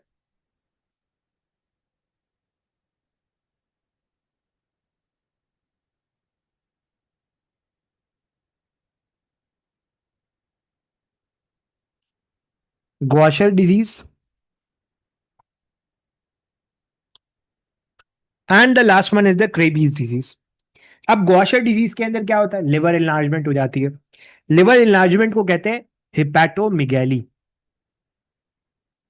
लिवर बड़ा हो जाता है, हिपैटोमिगैली। स्प्लीन इनलार्जमेंट होती है, स्प्लीन इनलार्जमेंट होती है, स्प्लीन इनलार्जमेंट को कहते हैं स्प्लीनोमेगाली, ठीक है। स्प्लीनोमेगाली, अब इसके अंदर कब डेथ होती है ये आपने याद नहीं रखना, सही। और चौथा जो डिजीज होता है ना, that is again important, and that is Krabbe's disease.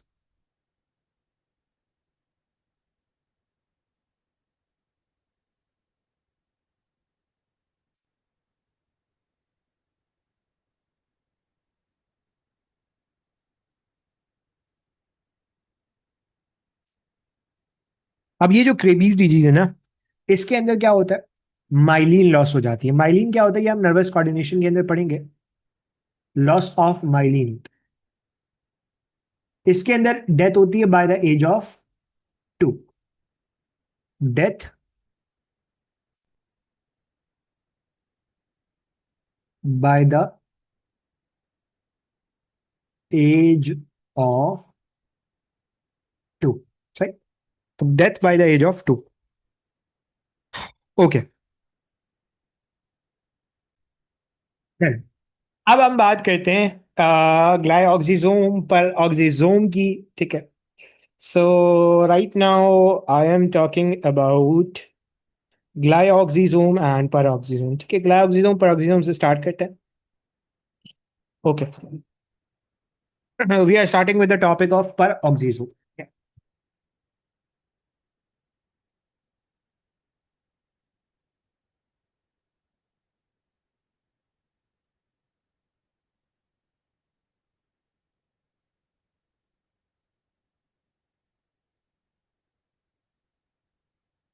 चलो परऑक्सीजोम की बात करते हैं।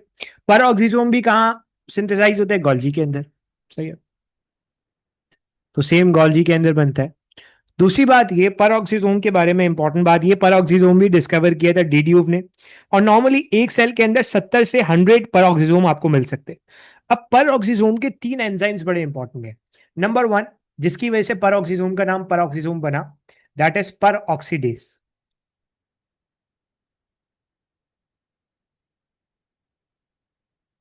Peroxidase. Number 2, number 2 is catalase,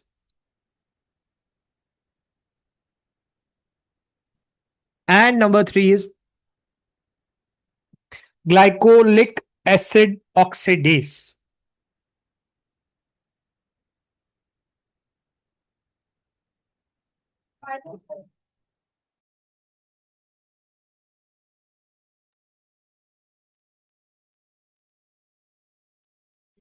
अब ये काम कैसे करता है, देखो डिटॉक्सिफिकेशन के अंदर ना किसी हद तक परऑक्सीजोम का भी काम होता है। किसकी डिटॉक्सिफिकेशन के अंदर, अल्कोहल की। देखो अल्कोहल मेरी बॉडी के लिए ना अच्छा नहीं, और अल्कोहल की डिटॉक्सिफिकेशन करता है परऑक्सीजोम। अब परऑक्सीजोम अल्कोहल की डिटॉक्सिफिकेशन कैसे करता है, देखो अल्कोहल जो है ना, अल्कोहल की अगर मैं बात करूं, अल्कोहल को परऑक्सीजोम कन्वर्ट करता है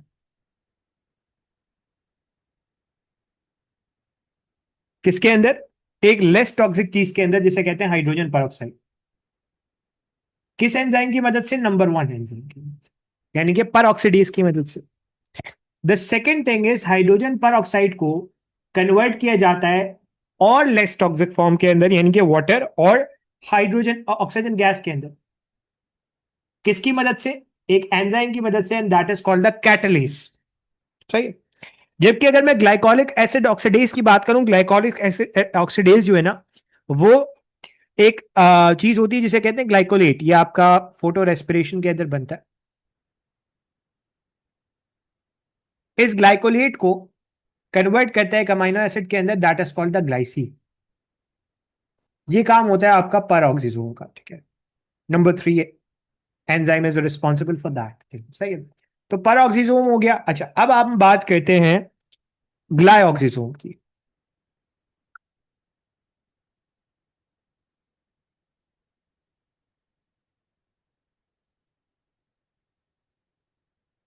चलो, अब अगर मैं ग्लाइऑक्सीजोम की बात करता हूं, तो ग्लाइऑक्सीजोम के पास भी वही सारे एंजाइम होते हैं। खासतौर पे एक एंजाइम होता है ग्लाइकोलिक एसिड ऑक्सीडेज, और ना सिर्फ ये होता है बल्कि एक और एंजाइम होता है जिसे कैटलीज कहते हैं। ग्लाइऑक्सीजोम का काम जो है ना, वो सबसे इंपॉर्टेंट क्या है, ये ग्लाइकोल ऑक्सीलेट साइकिल के अंदर काम करता है। ग्लाइको ऑक्सीलेट साइकिल के अंदर वर्क करता है। अब ये ग्लाइको ऑक्सीलेट साइकिल क्या होती है, इसको जरा समझना।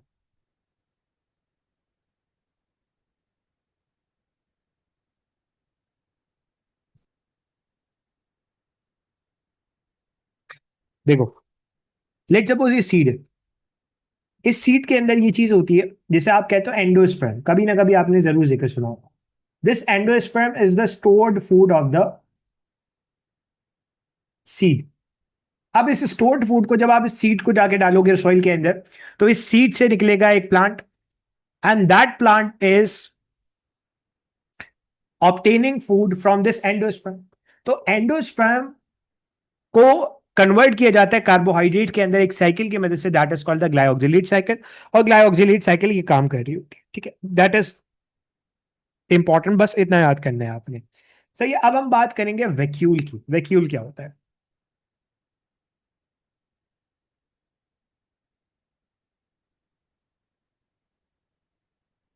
चलो, अब अगर मैं वैक्यूल की बात करूं, तो वैक्यूल के बारे में एक बात याद रखना, वैक्यूल आपको हर सेल में नहीं मिलेगा।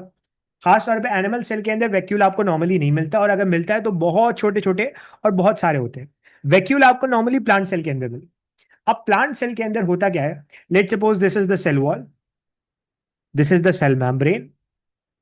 इस सेल मेम्ब्रेन के अंदर एक सेंट्रल वैक्यूल मिलेगा बड़ा सा, और इस सेंट्रल वैक्यूल की मेम्ब्रेन को आप कहते हो टोनोप्लास्ट।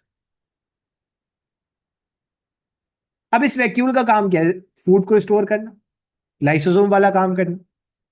अब सवाल ये होता है कि सर, क्या सिर्फ वैक्यूल एनिमल के अंदर होगा, प्लांट के अंदर होगा, एनिमल के अंदर नहीं होगा? होगा। अभी हमने पढ़ा वजाइकल्स, पढ़े वजाइकल्स। वजाइकल्स भी क्या है, एक तरह से वैक्यूल ही है ना। तो अगर मैं आपसे पूछूं वैक्यूल कहां से ओरिजिनेट होता है, what is the origination site of the vacuole, तो आप क्या कहोगे? वैक्यूल कहां कहां से मिल सकता है? गोल्जी से मिलेगा। गोल्जी से वैक्यूल ही तो निकलता है, या वजाइकल कह लो उसे, अगर प्रिसाइजली बात करते हैं। एंडोप्लाज्मिक रेटिकुलम से, और सेल मेम्ब्रेन से एंडो, हमने पढ़ा था एंडोसाइटोसिस वगैरह, ठीक है। चल, ये हो गई हमारी बात। अब सवाल ये होता है कि सर, हम इस मेम्ब्रेन को टोनोप्लास्ट क्यों कहते हैं? क्योंकि ये एक प्रेशर लगाता है सेल वॉल के ऊपर, और जब ये प्रेशर लगाता है ना, उसे कहते हैं टर्गर प्रेशर। तो नॉर्मली टर्गर प्रेशर को मेंटेन करने के अंदर टोनोप्लास्ट का बड़ा इंपॉर्टेंट रोल होता है। अब सवाल ये होता है कि सर, क्या दूसरे ऑर्गेनिजम्स के अंदर आपको दूसरे ऑर्गेनिजम्स के अंदर आपको वैक्यूल मिलेगा? बिल्कुल। एग्जाम्पल, कॉन्ट्रेक्टाइल वैक्यूल का नाम सुना होगा आपने। लेट सपोज मैं एक ऑर्गेनिज्म बना रहा हूं। ये क्या बनाया मैंने? अमीबा। इसके अंदर ये कॉन्ट्रेक्टाइल वैक्यूल है।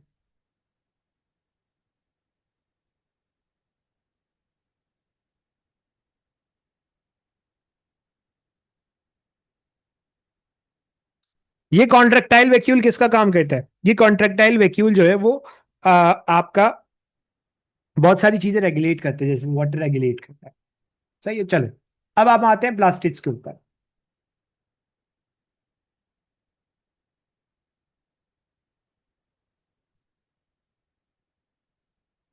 प्लास्टिड्स क्या होते हैं? याद रखना, plastids are double membrane bound organelle. Double membrane bound organelle. DMBO का मतलब है डबल मेम्ब्रेन बाउंड ऑर्गेनील, ये मैंने बनाया, सही है। इसी तरीके से अपने आपने शॉर्ट नोट्स बनाने। बर चलो, अब प्लास्टिड्स कहां कहां मिलेंगे आपको? प्लास्टिड्स आपको मिलेंगे प्लांट्स के अंदर। प्लास्टिड्स आपको मिलेंगे एल्गी के अंदर। प्लास्टिड्स आपको मिलेंगे डायटम्स के अंदर, डायटम्स भी ऑर्गेनिज्म होते हैं वैसे, ना याद रखो तो कोई मसला नहीं। यूग्लिना के अंदर मिलेगा, सही। तो यहां पे आपको नॉर्मली प्लास्टिड्स मिलते हैं। अब ये जो प्लास्टिड्स होते हैं ना, जब ये इमेच्योर होते हैं, तो इमेच्योर प्लास्टिड्स को आप कहते हो प्रोप्लास्टिड्स।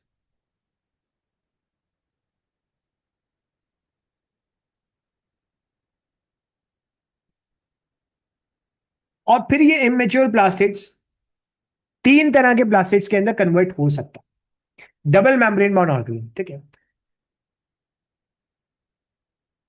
अब कौन कौन से प्लास्टिड्स के अंदर कन्वर्ट हो सकता है? भाई हो सकता है ये कन्वर्ट हो जाए क्लोरोप्लास्ट के अंदर,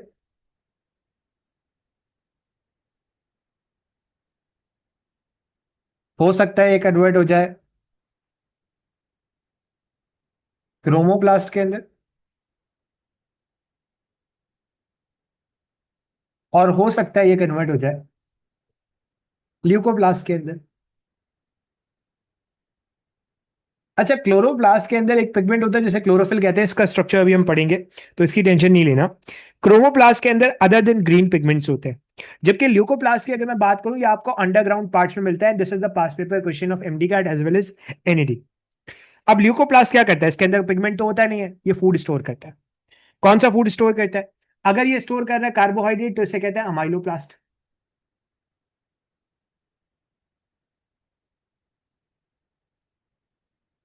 अगर ये स्टोर कर रहा है आपका लिपिड, तो इसको कहते हैं इलियोप्लास्ट।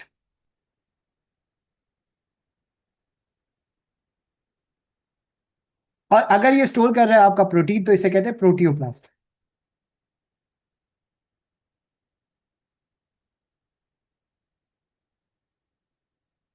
सही है। क्लोरोप्लास्ट हमारे लिए इंपॉर्टेंट है, और उसके लिए मैं एक डायग्राम लूंगा, जाहिर सी बात है। चल डायग्राम ले लेते हैं, जल्दी से डायग्राम लेते हैं भाई। हाँ, दिस इज द डायग्राम जो हमने देखे।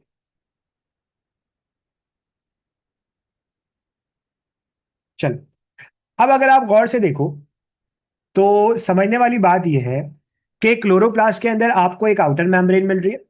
This is your outer membrane, this is your inner membrane. फिर अगर आप देखो तो आउटर मेम्ब्रेन और इनर मेम्ब्रेन के बीच में जो जगह होती है उसे कहते हैं इंटरमेम्ब्रेनल स्पेस। और मैंने अभी आपको थोड़ी देर पहले एक बात बताई थी कि वो ऑर्गेनील्स जिनमें डबल मेम्ब्रेन होती है, उसमें आउटर मेम्ब्रेन में क्या होता है? एक बहुत इंपॉर्टेंट चीज बताई थी मैंने,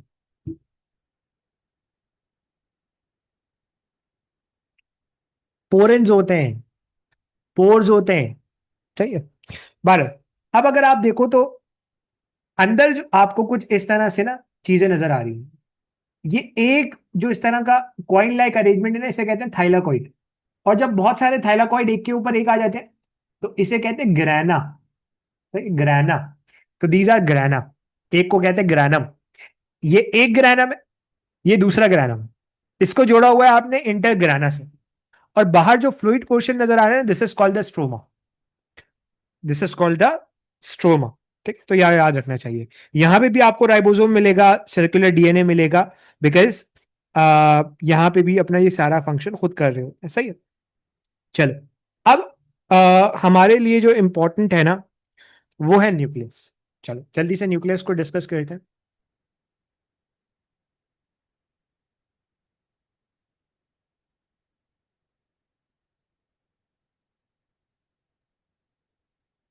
चल न्यूक्लियस को डिस्कस करते हैं।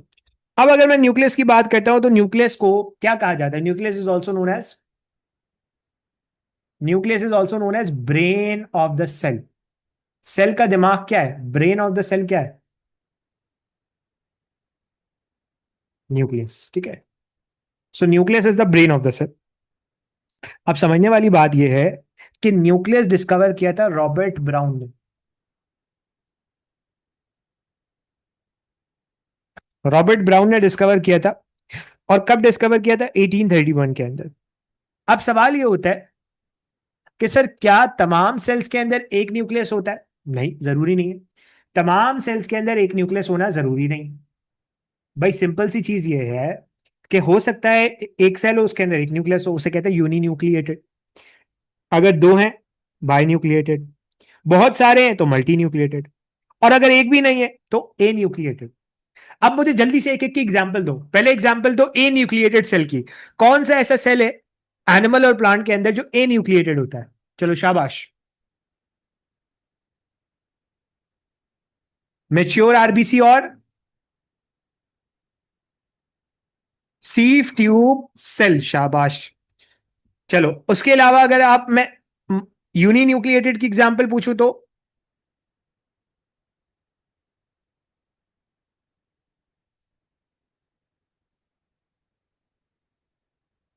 Smooth muscle. बाय न्यूक्लिएटेड की एग्जांपल पूछूं तो? Cardiac muscle. मल्टी न्यूक्लिएटेड की एग्जांपल पूछूं तो? बोलो भाई। स्काइटल मसल, शाबाश। अब सवाल यह है कि क्या न्यूक्लियस का शेप भी सेम होता है? आप कहोगे नहीं सर, न्यूक्लियस का शेप भी डिफरेंट हो सकता है। जैसे आप देखोगे, ये let suppose this is your cell, और कुछ सेल के अंदर आपको न्यूक्लियस इस तरह का मिलता है न्यूट्रोफिल्स के अंदर, कि न्यूक्लियस का शेप भी डिफरेंट हो सकता है। बट स्टिल हमारे लिए इंपॉर्टेंट क्या है? हमारे लिए इंपॉर्टेंट ये है कि आपके पास न्यूक्लियस के कंपोनेंट्स क्या होते हैं। This is very important thing, सही है, इसको अच्छे से पढ़ेंगे। देखो, अब अगर मैं न्यूक्लियस की बात करूं तो न्यूक्लियस के बाहर एक मेम्ब्रेन होती है जिसे कहते हैं न्यूक्लियर मेम्ब्रेन।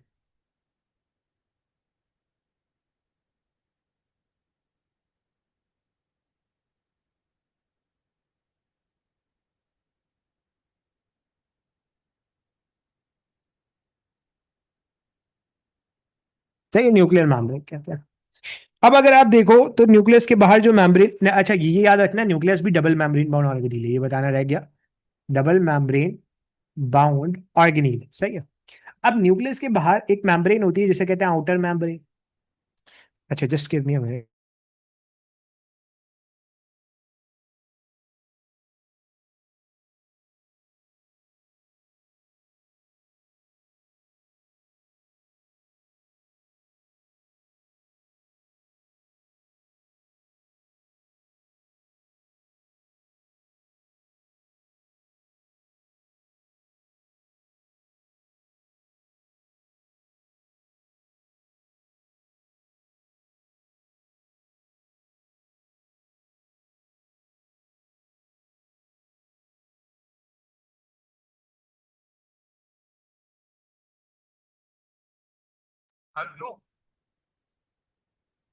चलो, अब देखो मैं आपसे ये कह रहा था कि न्यूक्लियस के बाहर ये जो मेम्ब्रेन होती है ना, this is called the outer membrane. और इस आउटर मेम्ब्रेन के अंदर अगेन यहाँ पे आपको कुछ पोरेंस मिलते हैं, और इन पोरेंस को आप न्यूक्लियोपोरेंस का नाम देते हो। अब सवाल ये होता है कि सर ये जो न्यूक्लियोपोरेंस होते हैं, ये एक सेल के अंदर कितने होते हैं? It might be it might be it might be from 3 to 1000, ठीक है। अब कुछ सेल्स होंगे जिनके अंदर बहुत कम जो है वो आपके पास पोर्स होंगे, जैसे एरिथ्रोसाइट आरबीसी के अंदर जो इमेच्योर आरबीसी होता है, उसके अंदर 3 से 4 आपको न्यूक्लियर के पोर मिलते हैं इसके अंदर। जबकि अगर मैं ओवम की बात करूं, वहां पे 30,000 तक मिल सकते हैं। अब ये जो न्यूक्लियोपोरेन है ना, इससे चीज अंदर भी जा सकती है और इससे चीज बाहर भी जा सकती है। तो इट्स बाय डायरेक्शनल और यूनी डायरेक्शनल, जल्दी से बताओ। इज इट बाय डायरेक्शनल और is it unidirectional? This is bidirectional, शाबाश। अब हम आते हैं इसके बाद न्यूक्लियस के, ठीक है। न्यूक्लियस क्या?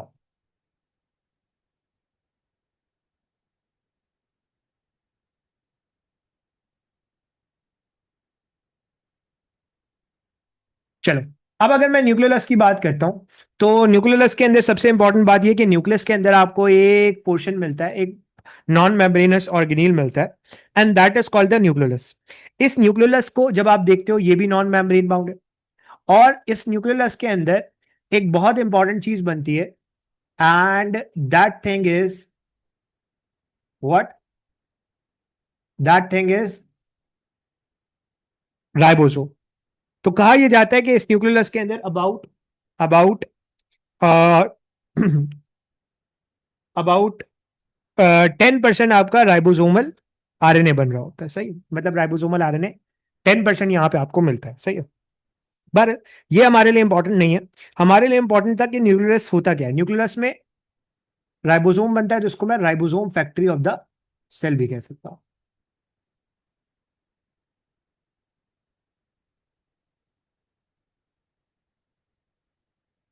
ठीक है, राइबोसोम फैक्ट्री। अब हम आते हैं क्रोमैटिन के ऊपर, ठीक है, इतना क्लियर है भाई? जल्दी से बता दो। चलो, ये न्यूक्लियस हो गया। अब मैं बात करता हूं क्रोमैटिन की। चलो, क्रोमैटिन पे आते हैं। क्रोमैटिन क्या होता है? देखो, समझने वाली बात यह है कि हमारे पास जो, लेट सपोज ये सेल है, ये न्यूक्लियस है, इसके अंदर जो जेनेटिक मटेरियल होता है ना, वो नॉन डिवाइडिंग स्टेज के अंदर, जब सेल डिवाइड नहीं कर रहा, तो नॉन डिवाइडिंग सेल के अंदर, नॉन डिवाइडिंग स्टेज के अंदर ये जो आपका जेनेटिक मटेरियल होता है, ये कॉइल्ड होता है, and this coiled genetic material is called chromatin network. क्या कहते हो? क्रोमैटिन नेटवर्क का नाम देते हो। अब जब आप इस क्रोमैटिन नेटवर्क को देखते हो ना, तो आपको नजर आता है ये क्रोमैटिन नेटवर्क कब मिलेगा आपको? नॉन डिवाइडिंग स्टेज के अंदर। अब यहाँ पे हम एक पिक्चर ले लेते हैं ताकि आपके लिए ना चीजें आसान हो जाए। हाँ, एक पिक्चर ले लेते हैं जल्दी से। This is the picture.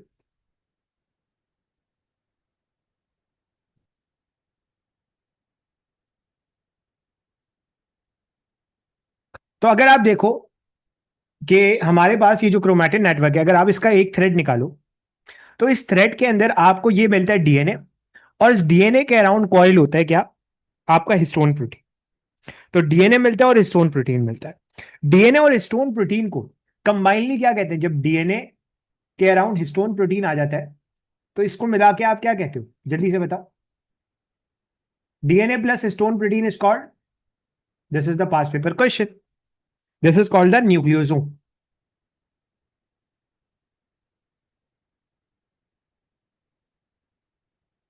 This is called the nucleosome. अब होता है कि जब डिवाइडिंग सेल के अंदर, डिवाइडिंग स्टेज के अंदर सेल आता है, तो ये सेल इस तरीके से थ्रेड लाइक नेटवर्क बनाता है, and this is called the chromosome. अब अगर आप क्रोमोसोम को देखो, तो क्रोमोसोम का ये वाला पार्ट जो सेंटर होता है, this is called the centromere.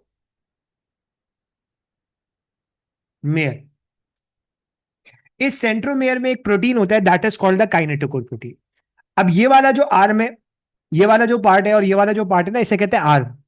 अगर छोटा आर्म है तो उसे कहोगे पी आर्म, और अगर बड़ा आर्म है तो उसे कहोगे क्यू आर्म। सही है। अब यहां पे इस क्रोमोसोम में, यहां पे लेट सपोज इंफॉर्मेशन मौजूद है, यहां पे मौजूद है, तो इसे आप कहते हो जीन। बात, ये सारी चीजें जो है ना आपकी आगे पढ़ाई जाएंगी। सही है। तो इसके अंदर आपने परेशान नहीं हो। ठीक है। अब सवाल ये होता है कि सर हमारे पास क्रोमोसोम कितनी तरह के होते हैं? This is again important thing, क्योंकि ये जो है ना वो आपने अच्छे से पढ़ना होता है कि क्रोमोसोम हमारे पास कितनी तरह के होते हैं। ठीक है। तो जल्दी से इधर देखो आप, सी है, अगर आप गौर से देखो, तो सेंट्रोमेयर की पोजीशन की बेसिस पे, this is very important thing. सही है। सेंट्रोमेयर की पोजीशन की बेसिस पे हमारे पास क्रोमोसोम चार तरह के होते हैं। एक क्रोमोसोम वो होता है जिसमें सेंट्रोमेयर बिल्कुल बीच में, सेंट्रोमेयर बिल्कुल बीच में, और वो कौन सा आपके पास क्रोमोसोम है? ये वाला सेंट्रोमेयर बिल्कुल बीच में। तो इसके दोनों आर्म्स बराबर होते हैं। अब दोनों आर्म्स बराबर है, तो बराबर को कहते हैं आइसो, आर्म को कहते हैं ब्रेकियट। तो कुछ किताबें कहती हैं दे आर आइसो ब्रेकियट, दोनों आर्म सेम लेंथ के। अगर मैं इस सेंट्रोमेयर को मिड पॉइंट से हटा दूं, यहां ले जाऊं, थोड़ा सा आगे कर दूं, तो एक आर्म छोटा हो जाएगा, एक आर्म बड़ा हो जाएगा, दोनों आर्म की लेंथ डिफरेंट हो जाएगी, दे आर कॉल्ड द हेटेरोब्रेकियन। और अगर मैं इसको ऐसे क्रोमोसोम को कहते हैं सब मेटासेंट्रिक। ठीक है। और अगर मैं इसे टेल के पास ले जाऊं, तो एक बहुत ही छोटा आर्म हो जाएगा, एक बहुत ही बड़ा हो जाएगा, ऐसे क्रोमोसोम को कहते हैं एक्रोसेंट्रिक। और अगर मैं बिल्कुल टेल पे ले जाऊं, तो सिर्फ एक ही आर्म नजर आएगा, दूसरा आर्म नजर नहीं आएगा, this is called the telocentric. तो आपने ये चार क्रोमोसोम की जो टाइप्स है ना, वो याद रखनी है। सही है, दिस इज इंपॉर्टेंट, और ये आपने याद रखनी है। ठीक है भाई। चलो, ये हमारा टॉपिक जो है वो कंप्लीट होता है। अब जो बाकी टॉपिक्स है ना, उसको आपने जस्ट एक दफा रीड करना है। If you have any problem, you can go through the previous recordings. ठीक है, वो आपके सिलेबस का वैसे पार्ट नहीं है, but if you want to actually go through it, you can go through the previous recordings and just read it. There is no need to go into details. ठीक है, अगर आपको पढ़ने का शौक है तो आप उनसे कवर कर सकते हो। ठीक है, चलो अब हम कुछ प्रैक्टिस क्वेश्चंस करते हैं, जल्दी से कुछ क्वेश्चंस कर लेते हैं और उन क्वेश्चंस को जल्दी से देख लेते हैं। Just give me a minute, हम क्वेश्चंस करते हैं, सही है? तो don't leave the class, we are proceeding with the questions.